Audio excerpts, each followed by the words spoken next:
welais i rhywun ar lwyfan yn adrodd stori ac o'n i'n meddwl dyna oedd y peth gorau welais i erioed. Ac es i ati a dechrau datblygu gwaith fel storiwr ac oedd hwnna bron 19 mlynedd yn ôl, swn i dweud.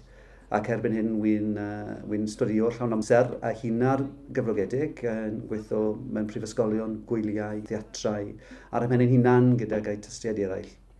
Ac yn cael amser wrth y modd o mi eisiau datblygu'r gwaith yma achos bod neb arall omlaen i fel tai. Wy'n chwilio o gwmpas i ffindo mas yn union siwr i ddatblygu'r celfyddyd mewn ffordd sydd yn eiddfed ac yn gallu cynnig pethau i Gymru ac i'r byd yn ddiwylliannol a hefyd dysgu oddi wrth artistiaid eraill. Yn y bôn, mae'r cynllun yn cynnwys sawl elfen. Wy'n edrych ar ffordd mae gwrthrychau yn cael ei ddefnyddio ar lwyfan. A ffordd mae hynny yn newid y ffordd. Mae'r gynulleidfa yn canfod gwrthrychau a'r perfformiwr a gofod. Byddai'n hefyd yn edrych ar sut mae llun, sain a naratif yn gallu cydblethu.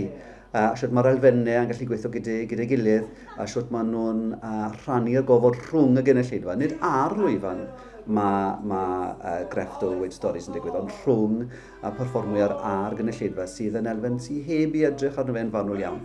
Y bwriad yw gweithio yng nghanolfan Maison du Comte ym Mharis a byddai yn arsyllu ar ddilliau'r dyn naeth fy ysbrydoli flynyddoedd maith yn ôl, Abi Patricks, ond wrth gwrs dwi am edrych yn ehangach hefyd a cael yn alynwadu gan pethau eraill sy'n digwydd yna.